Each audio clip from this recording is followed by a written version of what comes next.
अस्सलामु अलैकुम वरहमतुल्लाहि ताला वबरकातुहू। जामे रज़विया मंज़िल इस्लाम के ऑनलाइन सबक में आपका खैर मक़दम है। प्यारे बच्चों, खोलते हैं अपनी किताब मुंतखबुल हुसामी सफ़ा नंबर 26। इबारत पढ़ते हैं फिर मतलब समझते हैं। बिस्मिल्लाहिर्रहमानिर्रहीम। वल क़िस्मुर राबि फ़ी मारिफ़त वुजूहिल वुक़ूफ़ अला अहकामिन नज़्म व हिय अर्बअतुन अल इस्तिदलाल बिइबारतिन नस्र व बिइशारतिही व बिदलालतिही व बिइक़्तिदाइही। अम्मल अव्वल फमा सीक़ल कलाम लहू व उरीद बिही क़स्दन वल इशारतु मा सबत बिन्नस्ब मिस्लल अव्वल इल्ला अन्नहु मा सीक़ल कलाम लहू कमा फ़ी क़ौलिही तआला लिल फ़ुक़राइल मुहाजिरीन अल्लज़ीना इला आख़िरिही। सीक़ल कलाम लिबयान ईजाब सहम मिनल गनीमह लहुम व फ़ीहि इशारतुन इला ज़वाल अमलाकिहिम इल कुफ़ार व हुमा सवाउन फ़ी ईजाबिल हुक्म इल्ला अन्नल अव्वल अहक़्क़ु इंद तआरुफ़। प्यारे बच्चों, आपने इबारत सुनी, अब चलते हैं इसका मतलब समझते हैं। मुसन्निफ़ अलैहि रहमत व रिज़वान यहाँ तक़सीम राबे में शुरू हो जाते हैं। तक़सीम राबे के अक़साम बयान करते हैं। तो मुसन्निफ़ ने कहा अल क़िस्मुर राबे फ़ी मारिफ़त वुजूहिल वुक़ूफ़ अला अहकामिन नज़्म, यानी ये जो तक़सीम राबे है ये इस सिलसिले में है कि मुज्तहिद नज़्म से साबित होने वाले हुक्म पर मुत्तला किस तरीके से होगा। मुज्तहिद मुराद नज़्म पर मुत्तला कौन कौन से तरीके से हो सकता है, तो वो तरीके कौन कौन से हैं।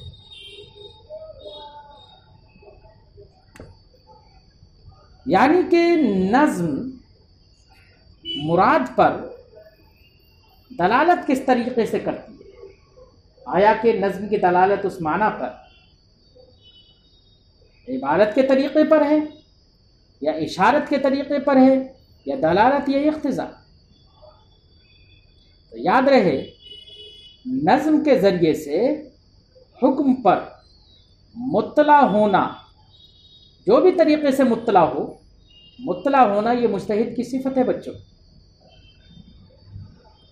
इसलिए ये अक़साम इस्तिदलाल बिइबारतिन नस या इस्तिदलाल बिइशारतिन नस, ये जो अक़साम है ना इस्तिदलाल के ज़रिए से, इस्तिदलाल के तौर पर ये जो अक़साम है ये दर हकीकत इज्तिहाद के अक़साम हैं। लेकिन चूँकि हुक्म पर मुत्तला होना उस नज़्म के मानी पर इत्तला के बग़ैर मुमकिन नहीं है, इसलिए इनको नज़्म के अक़साम से ताबीर कर दिया जाता है तसामुह के तौर पर। बात समझ में आई बच्चों? तो कितनी किस्में हैं? 4 किस्में, इबारतुन नस, इशारतुन नस, दलालतुन नस और इख्तिज़ाउन नस। ये 4 किस्में क्यों हैं? 4 में हस्र क्यों है? वजह हस्र क्या है? तो वजह हस्र बच्चों ये है कि देखिए, कोई मुज्तहिद जो इस्तिदलाल कर रहा है, तो ये मुस्तदिल इस्तिदलाल करने वाला ये शख्स नज़्म से अगर इस्तिदलाल करे, 2 ही सूरतें हैं, या तो नज़्म से इस्तिदलाल करेगा या माना से। अगर नज़्म से इस्तिदलाल करता है ये शख्स, तो उस नज़्म की 2 सूरतें होंगी। या तो उस नज़्म को माना को बताने के लिए, मुराद को बताने के लिए लाया गया होगा, यानी जिस माना पर, जिस हुक्म पर इस्तिदलाल कर रहा है उसी हुक्म को बयान करने के लिए उस नज़्म को या तो लाया गया होगा या नहीं। यानी या तो वो नज़्म मसूक होगी या मसूक नहीं होगी। अगर नज़्म मसूक है, यानी जिस हुक्म पर इस्तिदलाल कर रहा है तो उस हुक्म के लिए उस नज़्म को लाया भी गया है, उसको बयान ही करने के लिए नज़्म को लाया गया, तो इसका नाम है इबारतुन नस। और अगर उसके लिए लाया नहीं गया, इस्तिदलाल तो नज़्म ही से कर रहा है लेकिन नज़्म को उसके लिए लाया नहीं गया, तो इसी का नाम है इशारतुन नस। कभी कभी नज़्म बोली जाती है, लफ्ज़ बोला जाता है, और जिस मकसद के लिए बोला जाता है वो मकसद के अलावा कोई दूसरा माना भी समझ में आ जाता है। जिस माना के लिए नज़्म को लाया नहीं जाता है। फिर जो माना समझ में आया, जो हुक्म समझ में आया, तो उसकी तरफ नज़र करते हुए नज़्म मसूक नहीं है। अब इस जहत से इस नज़्म को इशारतुन नस कहेंगे। तो ये इबारतुन नस और इशारतुन नस दो किस्में हुई किस सूरत में, जबकि मुस्तदिल इस्तिदलाल करे नज़्म से और नज़्म से इस्तिदलाल ना करके माना से इस्तिदलाल करे, तो उसकी भी दो सूरतें हैं।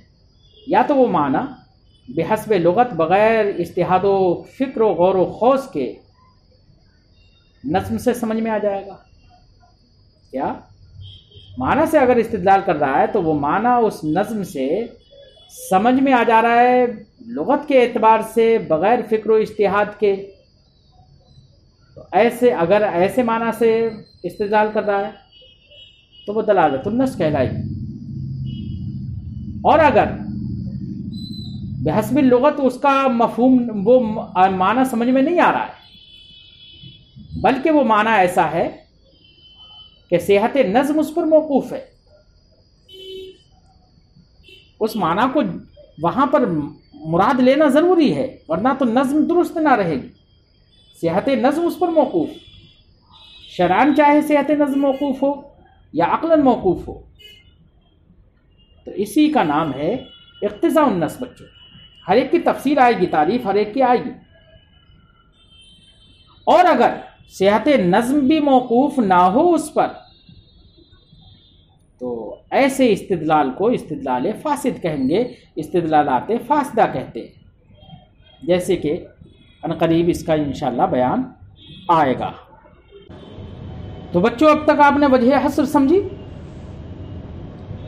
इसी वजह हस्र से आप ये भी समझ गए होंगे कि मुसन्निफ़ की इबारत में तसामु है,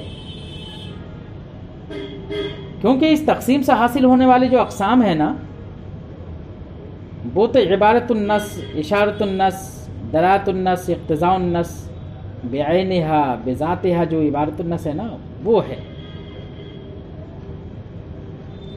और किसी हुक्म पर इस्तिदलाल करना, किसी इबारतुन नस से इशारतुन नस से इस्तिदलाल करना, ये नज़्म नहीं बल्कि ये फ़ेल मुज्तहिद है। तो हमने शुरू में भी आपको बताया था कि यहाँ पर दर हकीकत ये वस्फ तो है मुज्तहिद का, लेकिन फिर भी इसको तसामु के तौर पर नज़्म की किस्म पर अक़साम करार दे दिया जाता है। क्यों? इसलिए कि माना का समझना या किसी भी हुक्म का समझना या किसी पर इस्तिदलाल करना, किसी माना पर, किसी हुक्म पर इस्तिदलाल करना, ये नज़्म के माना को समझे बगैर नहीं हो सकता। तो नज़्म के मानी पर इत्तला ज़रूरी होगी, इसलिए नज़्म के अक़साम ये करार दे दिए जाते हैं। वरना तो इस्तिदलाल बेइबारतिन नस, ये इस्तिदलाल ये सिफ़त मुस्तदिल है, सिफ़त मुज्तहिद है। हाँ, सिर्फ इबारतुन नस वो किसकी, वो नज़्म की किस्म है, लेकिन इस्तिदलाल बेइबारतिन नस ये नज़्म की किस्म नहीं है, इस्तिदलाल की, ये मुस्तदिल की सिफ़त है। बात आ गई बच्चों समझ में? साहिब किताब फरमाते हैं अल-क़िस्मुर राबे फ़ी मारिफ़त वुजूहिल वुक़ूफ़ अला अहकामिन नज़्म। तक़सीम राबे अहकाम नज़्म पर मुत्तला होने के तरीक़ों की मारिफ़त के बयान में। वही अरबाअतुन, और ये तरीक़े कितने? 4 हैं। अल-इस्तिदलाल बिइबारतिन नस, तो देखो मुसन्निफ़ ने कहा ना अल-इस्तिदलाल बिइबारतिन नस, तो ये नज़्म की किस्म नहीं है, ये तो औसाफ़ मुस्तहिद से है। इबारतुन नस से इस्तिदलाल करना, इशारतुन नस से इस्तिदलाल करना, दलालतुन नस से इस्तिदलाल करना, इक़्तिज़ाउन नस से इस्तिदलाल करना, ये 4 सूरतें हैं, 4 किस्में। अम्मल अव्वल, इबारतुन नस से इस्तिदलाल करने का क्या मतलब होगा? साहिब किताब तारीफ़ कर रहे हैं। अम्मल अव्वल फमा सीक़ल कलामु लहू व उरीद बिही क़स्दन। रहा अव्वल का मतलब, जब इस्तिदलाल बेइबारतिन नस कह दिया तो इस्तिदलाल कोई भी मुस्तदिल जब करेगा तो किस पर करेगा? हुक्म पर करेगा ना, इसलिए अव्वल से मुराद जनाब यहाँ पर हुक्म होगा, यानी इबारतुन नस से साबित होने वाला हुक्म। बात समझ आई? तो इबारतुन नस से साबित होने वाला हुक्म वो होगा मा सीक़ल कलाम लहू, जिस हुक्म के लिए कलाम को लाया गया हो, और वही हुक्म उस कलाम से क़स्दन मकसूद भी हो। क़स्दन मकसूद हो, उसी के लिए कलाम लाया गया हो, तो इससे इशारतुन नस खारिज हो गई। बात समझ में आई? इशारतुन नस खारिज हो गई। क्यों? इसलिए कि इशारतुन नस को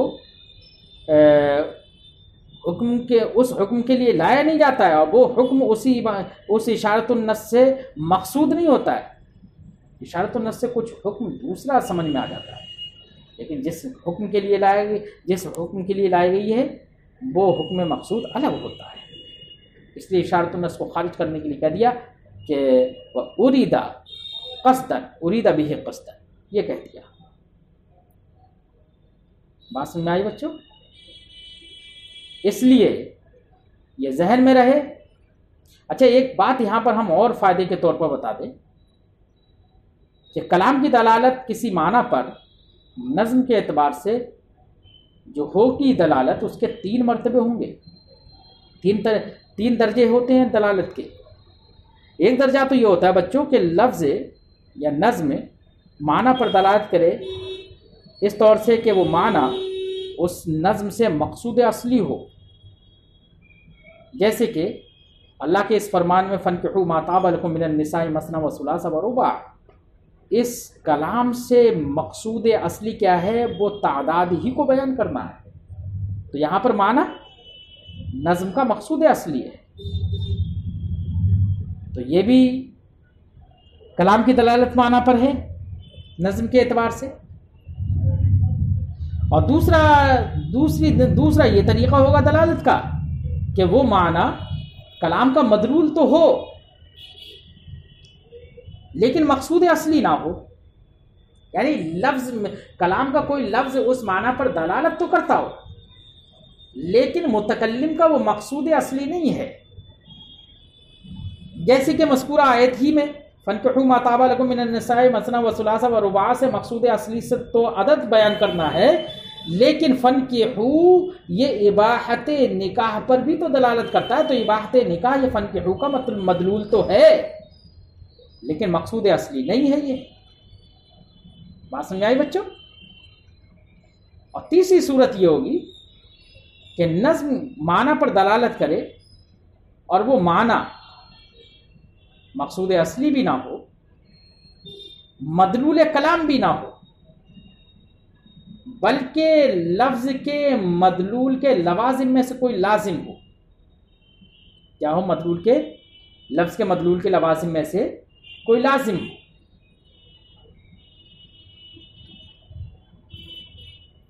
अब मदलूल के लवाजिम में से कोई लाजिम हो इस तौर से कि वो से लाजिम की तरफ जहन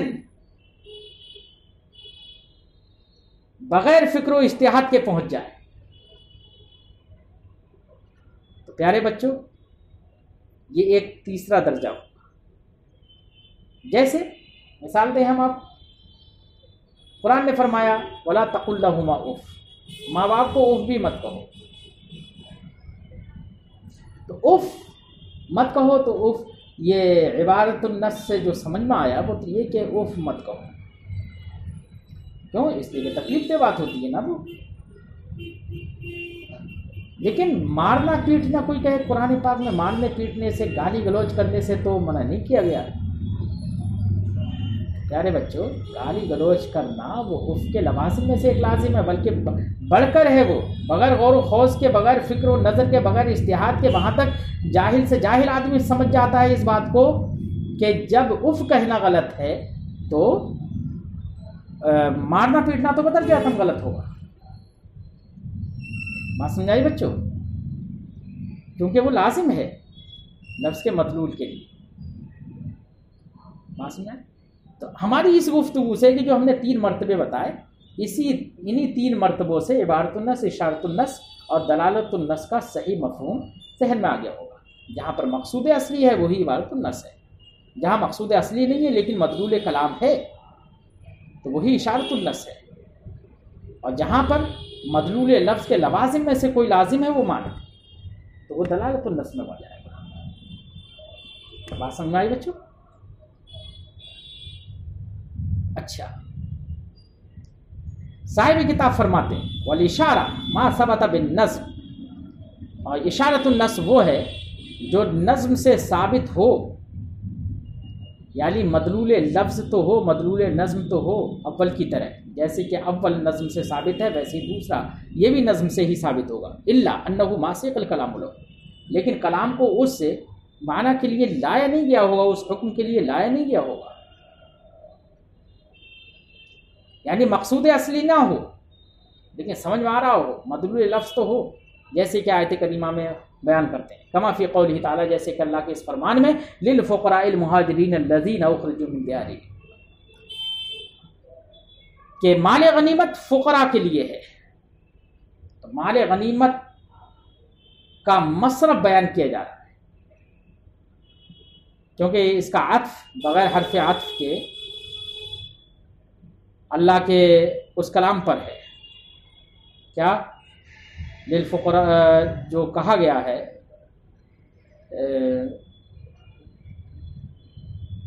यतामा मसाकीन और फ़ुक़रा वगैरह के लिए, मतलब जो कहा गया है ना कि उनके लिए माल गनीमत है, वलिज़िल क़ुरबा वल यतामा वल मसाकीन वब्न सबील, उसी पर अत्फ़ है बगैर हर्फ़ अत्फ़ के, या उसी से ये बदल वाक़ है। तो माना यह है कि ज़िल क़ुरबा के लिए, यतामा के लिए, मसाकीन के लिए, इब्न सबील के लिए माल गनीमत है। वलिल फ़ुक़रा, व लिल फ़ुक़रा यहाँ वाव नहीं, लिल फ़ुक़राइल मुहाजिरीन, तो फ़ुक़रा के लिए भी है माल गनीमत। कौन फ़ुक़रा? जो मुहाजिरीन, जो हिजरत करके आया, लज़ीना उख़रिजू मिन दियारिहिम, जिनको उनके घरों से निकाल दिया गया, उनके मालों जायदादों से निकाल दिया गया, उनके लिए भी माल गनीमत है। तो देखो आयत करीमा आई तो इसलिए है ताकि ये बताया जाए कि उनके लिए 5वां हिस्सा गनीमत से उनके लिए भी है, ये बताने के लिए आयत करीमा लाई गई है। तो यही मकसूद असली भी है आयत करीमा का। लेकिन इस आयत करीमा के लफ्ज़ फ़ुक़रा से एक दूसरी बात भी समझ में आ जाती है। लफ्ज़ फ़ुक़रा की दलालत किस बात पर है? देखो, फ़ुक़रा फ़कीर की जमा है। फ़कीर किसे कहते हैं? जिसके पास माल ना हो, जिसके पास माल ना हो, उसे, यानी उसके कब्ज़े से माल निकल गया हो, उसे फ़कीर कहेंगे। उसके कब्ज़े में, उसकी मिल्क में माल ना हो, उसे फ़कीर कहेंगे। सिर्फ माल से दूर हो जाने से फ़कीर नहीं होगा। यही वजह है कि कोई मुसाफिर है, माल से दूर है, लेकिन फिर भी उस पर ज़कात वाजिब है अगर वो पैसे वाला है, माल के निसाब। तो जिसके कब्ज़े में, जिसकी मिल्कियत में माल ही ना रहा हो, वो है फ़कीर। अब ये जो मुहाजिरीन हिजरत जो करके आए थे ना, इन लोगों की जायदादें, इनके तो माल और बहुत कुछ जायदादें इनकी वहाँ पर थी मक्का शरीफ में, लेकिन छोड़कर चले आए। वहाँ पर काफिरों ने, मुशरिकीन ने उस पर गलबा हासिल कर लिया। तो है तो इन्हीं की मिल्कियत हैं, वो थी इन्हीं की मिल्कियत हैं, लेकिन गलबा अब उनका हो गया। अब जब गलबा उनका हो गया जनाब, तो कुरान कह रहा है इनको फ़कीर, कि ये फ़ुक़रा है। और फ़कीर वो होता है जिसके मिल्कियत में माल ना हो। तो इस फ़ुक़रा से ये समझ में आ गया कि अब इनके यहाँ पर आने के बाद जब कुफ़ार और मुशरिकीन उनके जायदादों पर गालिब आ गए, मुसल्लत हो गए, कब्ज़ा लिया उन्होंने, तो अब इनकी मिल्कियतों से वो माल ज़ाइल हो चुके हैं। अगर माल ज़वाले माल ना होता इनकी मिल्कियतों से, तो इनको फ़ुक़रा नहीं कहा जाता। इससे समझ में आया कि इनकी मिल्कियतें ज़ाइल हो चुकी हैं। बात समझ आई? ये बात भी समझ आई फ़ुक़रा से। फ़ुक़रा का ये बात, ये जो हमने मफ़हूम बताया, ये मदलूल है लफ्ज़ फ़ुक़रा का, लेकिन आयत करीमा को इसके लिए लाया नहीं गया। ये मकसूद असली नहीं है, इसलिए ये इशारतुन नस्ख़ है। बात समझ में आ गई? फरमाते हैं सीक़ल कलाम लिबयान इजाम सहम मिनल गनीमा। ये फ़ुक़रा के लिए इस आयत करीमा को, इस कलाम को लाया गया है फ़ुक़रा के लिए माल गनीमत से हिस्सा को वाजिब करने का, ईजाब सहम को, यानी माल गनीमत से हिस्से को वाजिब करने के बयान के लिए लाया गया है। वफ़ी है इशारतुन इला ज़वाल अमलाकिहिम इलल कुफ़ार। लेकिन इसी में लफ्ज़ फ़ुक़रा से इशारा मिल जाता है इस बात की तरफ कि इनकी मिल्कियतें कुफ़ार की तरफ ज़ाइल हो चुकी हैं। वह हुमा सवाउन फ़ी ईजाबिल हुक्म, दलाल इबारतुन्नस और इशारतुन्नस, ये दोनों हुक्म को वाजिब करने में बराबर हैं, यानी दोनों से हुक्म क़तई तौर पर साबित होता है। इल्ला अन्नल अव्वल अहक्कु इंद तारुस, लेकिन इबारतुन्नस इशारतुन्नस से अहक है और उस पर अमल ज़्यादा, उस पर अमल सही होगा कब? इंद तारुस, तारुस के वक्त, यानी जब इबारतुन्नस और इशारतुन्नस में तारुस हो जाए। वैसे तो बगैर तारुस के तो दोनों मुसावी हैं, दोनों से हुक्म क़तई और यकीनी साबित होगा, लेकिन जब तारुस हो जाए दोनों में तो इबारतुन्नस चूँकि उसको कलाम को लाया ही गया है मकसूद असली के लिए, वही माना उसका मकसूद असली है, तो उसको क़ुव्वत हासिल होगी इस माना कर, तो इसलिए तारुस के वक्त इबारतुन्नस को तरजीह हासिल होगी। आज की गुफ्तगू यहीं पर बच्चों ख़त्म करते हैं। अस्सलामु अलैकुम वरहमतुल्लाहि ताला व बरकातुहू।